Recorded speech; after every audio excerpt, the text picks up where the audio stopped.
It stood there, ominous, silent, waiting. The house at 112 Ocean Avenue in Amityville, New York, looked like any other suburban home, but behind its walls lurked a darkness that defied explanation. In 1974, this house bore witness to an unspeakable tragedy. The DeFeo family, father, mother, and 4 children, were murdered in their beds. The only survivor was the eldest son, Ronald DeFeo Jr., who would later confess to the crime. But what made this case chilling was what came next. A year later, the Lutz family moved in. George and Kathy Lutz, along with their 3 children, hoped for a fresh start. But their dream home quickly became a nightmare. The first few nights were calm, but then the voices began. Unseen forces whispered to George at night, calling his name. The air grew colder, and strange smells filled the house. Then there were the flies.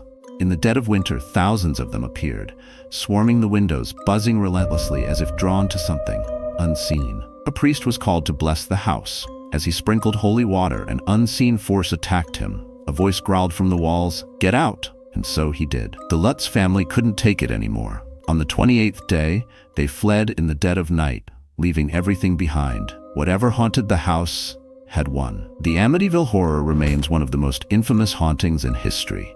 To this day, many believe that something evil still lingers within those walls, waiting.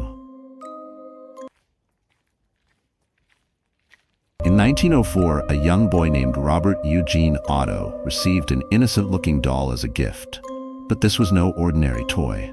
What began as a simple plaything would soon become the stuff of nightmares. The doll was said to be handmade, a gift from a disgruntled servant with knowledge of dark magic. Little did the Otto family know, their gift was cursed. Eugene's parents would hear him speaking late at night, but in a voice that wasn't his own. When they asked who he was talking to, his answer was always the same: Robert. One night, Eugene's screams woke the entire household. His room was in ruins, yet he swore he hadn't done it. The only explanation? Robert did it. Years later, after Eugene passed away, Robert remained in the house. Every new owner swore they could hear giggling and footsteps in the attic at night. Today, Robert resides in a museum, but even there, he continues to haunt. Visitors report cameras malfunctioning, eerie whispers, and even accidents after disrespecting him. If you visit, remember one thing: always ask permission before taking his picture. But the question remains, was Robert really possessed, or was it simply the imagination of a frightened child? Maybe, just maybe, some dolls should never be played with.